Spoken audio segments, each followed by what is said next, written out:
All right, let's do it.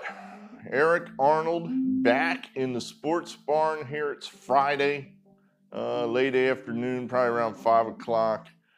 I broke out our little theme song written by one of our early subscribers for us here in the barn. YouTube, like I said to somebody, I'm a YouTube novice. So I know if you play music, you got to get copyright and you got to get around the copyrights and what have you. So this is written specifically for us. So YouTube allows it. So it's just basically, I think, him plinking along on his bass guitar there. But he was very nice and generous of his time to do that for us. So we thank our subscriber for doing that for us. Well, what is there to say? We had quite the parade through the barn here in the last 24 hours. Not necessarily giving anything to do with sports, which is really kind of funny because that's what the barn was designed for in the first place. We handicap baseball, football, well, NFL, college football, and then college basketball, not necessarily in that order. We handicap these. We try to give you winners against the spread. We've been doing this upwards of a year now, trying to, I don't know, just keep busy, have fun. It's something I like doing. Now I see the occasional political news, and as I said at the beginning of the previous video with the upwards of 4,000 views, censorship pisses me off. And there's newsworthy things out there right now that are being hidden, and I don't like it. So I used my little platform, and lo and behold, I'm the first person, I guess, that brought up the words Tony Bobulinski. I don't know the guy. I don't know where I go from here. I don't know this guy. I've been kicking this around. I think what we're going to do is we probably will start making some political videos. I mean, again, back to the early 80s Kinks album, give the people what they want. And that's what we're going to do.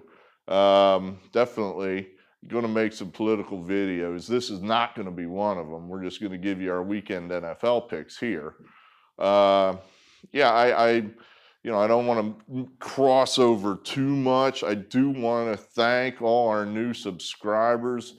Before I came out here to the barn/studio to make the video, I thought, oh, we're at 99. I mean, I can't quite do a little dance yet because 99 is not 100. But hopefully by the time I upload this to the internet, it'll be upwards of 100, and then we can go to the bar tonight and have a drink and say, wow, I made 100. And I don't even have any goals. I don't even, when I started this, I didn't write down, I hope to have by such and such a date 100 subscribers. And then I hope to monetize my videos in such increments by such and such a date. I don't have any of these goals written down. I don't have any. I don't have them written down. They're not in my head. They're nowhere. So we'll just kind of see where it goes. So like I said, I think probably tomorrow, I think I'm going to make a political video and see what happens, just for fun to see what happens. I mean, there's all kinds of things we could talk about. We're in one of the most political times in United States history right now. I mean, there's just no shortage of things we could talk about. We could talk some more about the lieutenant here if you want, or we could talk about that debate. I actually watched that this morning. I didn't watch it last night because we're watching the Eagles game. Let's get first things first. Football first, politics second. But then, So, all right, let's get to the NFL picks here. A little housekeeping. I erased the Ukrainian thing. That's on a video. I actually put the link to it in the popular video so you can find it more easily if you want to know the history of the Ukrainian I don't want to use the word scandal, situation, what happened in Ukraine with respect to the Bidens. You can make up your own mind if what went on there was on the up and up. I put this up. I don't know, I used to put a quote up there and then I kind of got away from it, but I guess we're putting our best foot forward here now in the barn. That's a Harry S. Truman, 33rd President of the United States. He was famous for giving people hell. That's what they always said. Give them hell, Harry. And he said, I never gave anyone hell. I told the truth and they thought it was hell. That's what he said. So I thought that was kind of appropriate here with what we talked about yesterday with the lieutenant.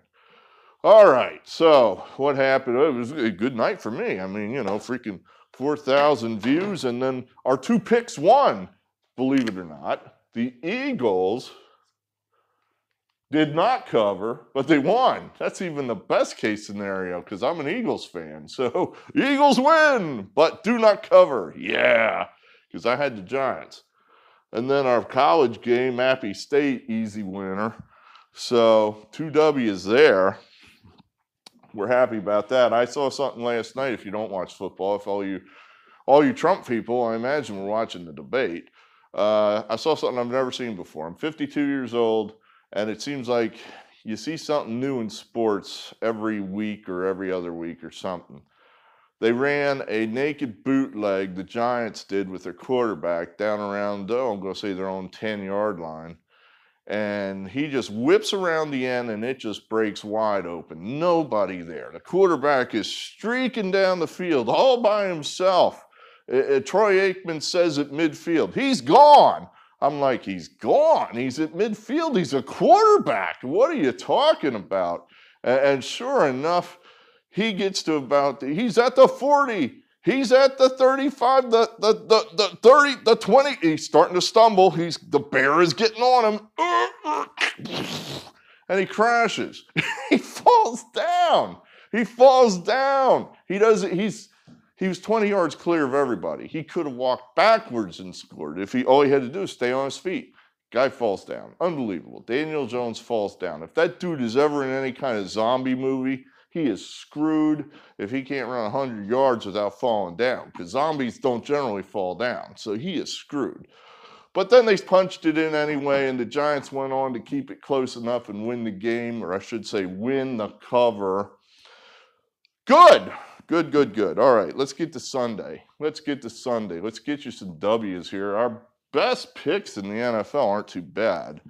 You know, if you throw in our hunches, we're probably around 500. But all right, Browns, Bengals.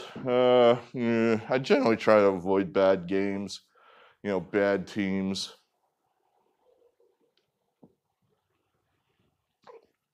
I think both these are bad teams. I don't have any faith in the Browns. I think that's a bad franchise.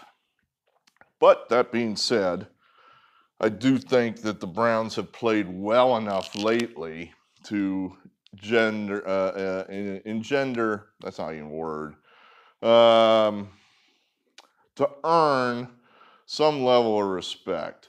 Now, they got hammered at Pittsburgh, and that's fine. Even the best teams have a clunker now and then.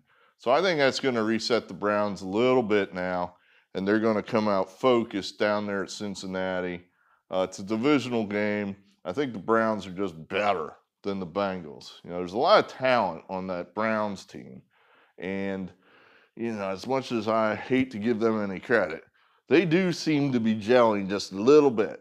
Just a little bit. So we're going to take the Browns here. This is not one of our best feels. We're just putting 1 star on that one. 1 star, kind of a hunch. 2 star, we feel pretty good about. 3 stars, our best play. There, so you know that. Lions, Falcons, again, 2 bad teams.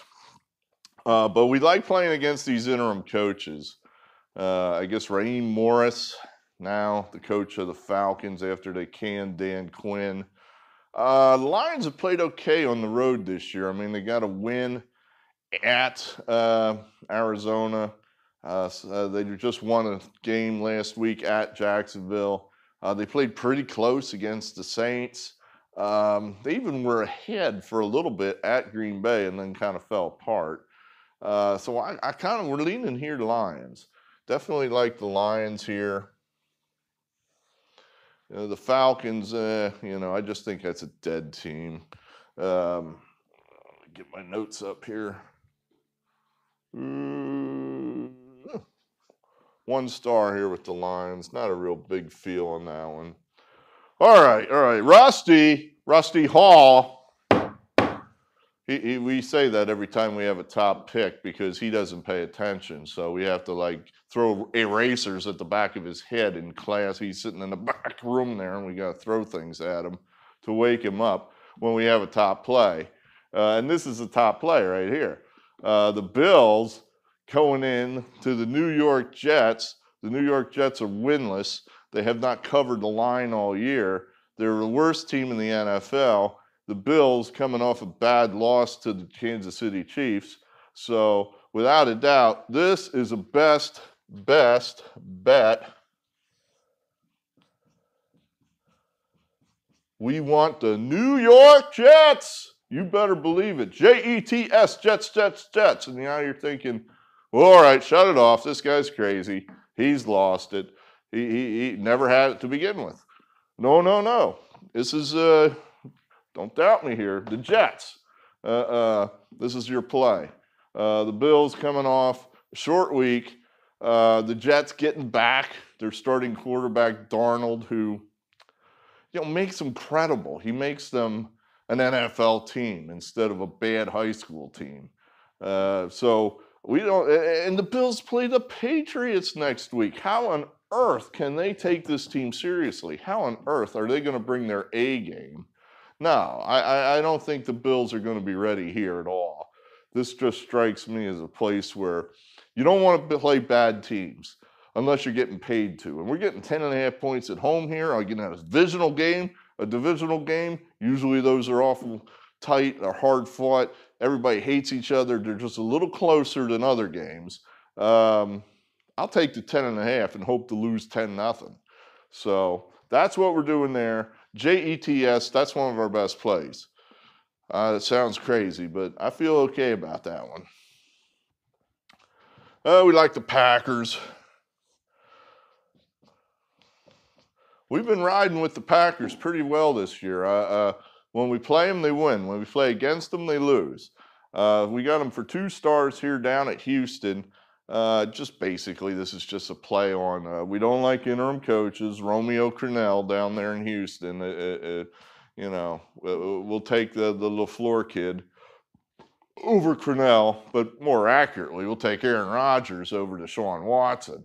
And Rodgers has got to be feeling a little sad because he got, beat up pretty well down there in Tampa last week. So I think you get Rodgers on that fast surface down in Houston, he's going to feel better about things. I expect the Packers to score all kind of points in this game. I think they're going to cover that 3.5 and get the W. So that's there. That's 2 stars. All right, Rusty, wake up. Here we go, another top play. The Steelers at the Titans. They're both undefeated, right? Just bear with me on some of that. I'm trying to keep track of a lot of things all at the same time. I'm trying to keep track of college football. I'm trying to keep track of pro football. And then I'm wasting hours watching debates that I don't have time to watch. So if I made a mistake that one of these teams actually has a loss or something, forgive me. But I think they're both undefeated. And the Titans are a 1-point favorite. Well, I just don't know what else to do here other than remember the Titans. The Titans are a real deal. They didn't play well last week, and they still got the win, and they still covered. We like teams that can run the ball. And the Titans can 100% run that ball. The Steelers get the Ravens next. Who do you think the Steelers are excited to play? The Titans or the Ravens? The Ravens, divisional game. They hate each other. The Titans are just kind of, next game on the schedule. I'll take the Titans. I think they're let's put it this way. They're certainly as good as the Steelers, probably better. And I'm only laying 1 point at home. Give me the Titans. Remember forever the night that they played the Titans. All right. Buccaneers, Raiders. Oh, the Raiders. That's like one of my white whales. I can never get the Raider games right. when I think I got the last one right. I said they'd cover against the Chiefs, and lo and behold, they went out and beat them outright. So they're coming off a huge win over the best team in football, the Chiefs. And the Buccaneers, of course, are coming off that huge win last week against the Aaron Rodgers and the Packers. So something's got to give here. This game's in that new arena out there in Las Vegas.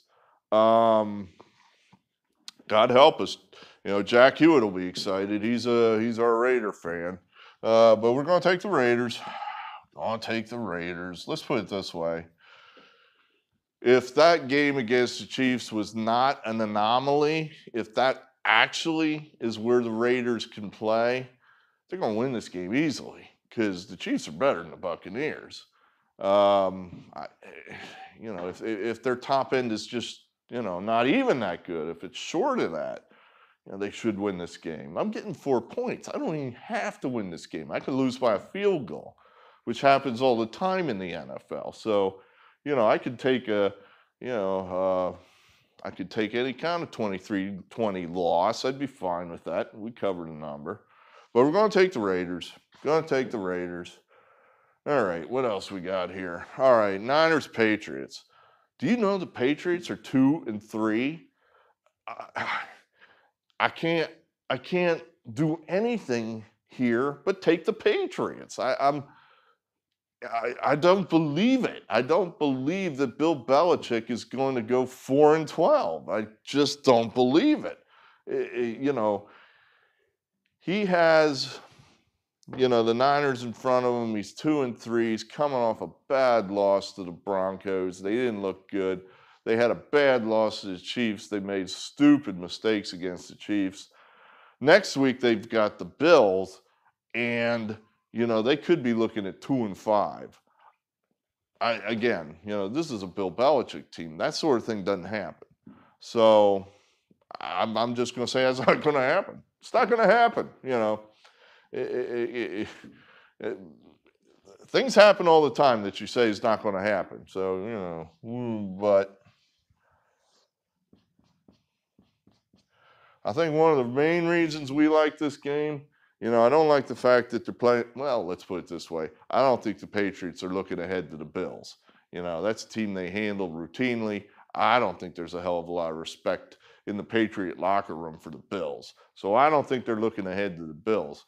But I do think that Bill Belichick knows everything there is to know about Jimmy Garoppolo. And he's going to have something dialed up for that dude. Whatever he does not like to do, that's what Belichick is going to force him into doing. He's going to take away whatever he does well. He's going to take that away on defense and force this dude, who I don't think is a particularly great quarterback, to do stuff that he doesn't like or do well. So we're going to take the Patriots. They're not going to 2-4. That's what we say. 2 stars there.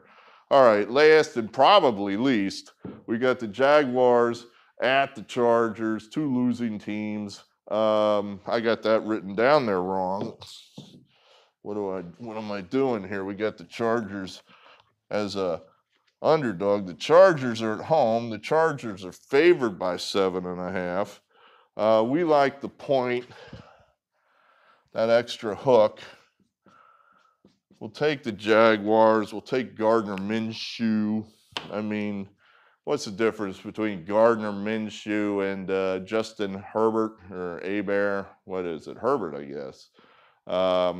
They're both Pac-12 guys. They may have even played against each other in their college careers. Minshew, Washington State, Herbert from Oregon. Could be a shootout. I think both quarterbacks are about equal. The Chargers, I just doesn't. They don't do anything for me, I guess. I'm not excited about that laying 7.5. I think you're getting value there with the Fu Manchu man. And I'll go ahead and take the Jaguars, for 2 stars there. Plus, the Chargers have not been a real good home team for a long time. And, until they start to get a rhythm and start building some W's at home, we'll play against them and we'll take the Jaguars. All right, that's what we got for you. So let's recap. Browns 1 star, Lions 1 star. Best play, Rusty Hall, the New York Jets. We got the Packers here for 2 stars. Remember the Titans, that's a best play. Raiders 2 stars, Patriots 2 stars, and then the Jaguars for 2 stars. I've been thinking about getting some big ass magnets maybe that stand out a little more where I can slap them on the board here where you can see them a little better, where it's not all verbal. You know, let's put it this way. When 4,000 people come tramping through your barn, all of a sudden you start thinking about a lot of things you didn't think about 36 hours ago. So I don't know what we're going to do other than we are going to make more political videos. You have to give the people what they want. Oh, I almost forgot. He's sitting there going, I watched this whole damn thing. Subscriber X, one of our favorite people to drag around. He's one of our original subscribers. He demanded that we put the Ohio State game up here because I omitted it. Look, I put games up here that I think I have a chance to win on. In other words, where I think there's an edge. I don't just pick every game, but then, you know, as he pointed out, and give the people what they want. You know, we got a whole bunch of people, and by that I mean like 4, from Ohio State. We got 2 from Marshall that I know of. There's some Marshall-Ohio State crossover, if you can believe that. But we don't have either one of them up there. I don't even know who Marshall plays, frankly. But let's see. It was Nebraska, Ohio State. I think this game's at noon. I think Ohio State is a 26.5 point favorite against Nebraska. I don't know. I looked at the lines and the scores from last year, and I don't know what else you do here other than just go ahead and take Ohio State. I mean, the way these guys, we'll put 1 star on it. The way these guys run tempo, the way these guys can score, you know, they could score 28 points before 20 minutes is gone in this game. I think they beat Nebraska 48-7 last year. So, yeah, Ohio State can cover that easily. And plus another thing is, as subscriber X pointed out to me, apparently the Big Ten has no room for postponements or cancellations. As you sure have observed in the other conferences, if a team has too many players or whatever sick or something, they just move the game back in the schedule. Well, I guess the Big Ten can't do that. They painted themselves into a corner with their, you know, preseason foolishness, and now they've got nowhere to go. So I guess it's very possible that Ohio State has 8 games on the schedule. They could lose a couple of them. You know, they might end up playing only 5 games instead of 8. You know, so what's the committee going to do when they're sitting there with a 5-win Ohio State team, of which some of those teams might not be? You know, what if they lose the Penn State game because Penn State's sick, or Michigan because they're sick, or Ohio State's sick? So I got, let's see, 5 wins, you're 5-0, you haven't played anybody. You better have something on there to recommend you other than, we're Ohio State. You know, so you better have some 80-0 scores on there, I would think. So I'm assuming that Ryan Day, the coach of Ohio State, knows that. And I would expect him then to go out and hang, you know, Ohio State's the kind of team where probably most of the teams in the Big Ten, they can name the score. They could just, it's whatever they want to do. If you want to max out and just play as hard as you can and run as much tempo as you can and be tired for the next game, he can do it. He can win this game 90-0 if he wants to. So, you know, that's where we're going to play it. You know, for us Ohio State alum, we're going to say they're going to cover the 26.5 because we got to look good to get into this damn playoff. There you have that. All right, so that's the NFL. What else? Well, like I said, I don't know what the topic's going to be, but I think we'll try to get a political video up for you this weekend. Just strike while the iron's hot, eh? So we'll do that. And, Yeah, let's have some winners, damn it. Let's I got an army now, and they're going to be saying, "What am I watching this guy for? He's wrong half the time." So let's see if we can pick it up and start handicapping better than we have been. But hey, listen, I really appreciate everybody that's been through here in the last 36 hours. I really appreciate everybody that's subscribed. And that particularly includes all the people that have been here through the bad times. And we're really looking forward to going forward from here. So hopefully I can entertain you just that much, maybe inform you just that much, or do both at the same time. And that'd be great. So from me to you, thanks. Good handicapping, good football. Have a good weekend.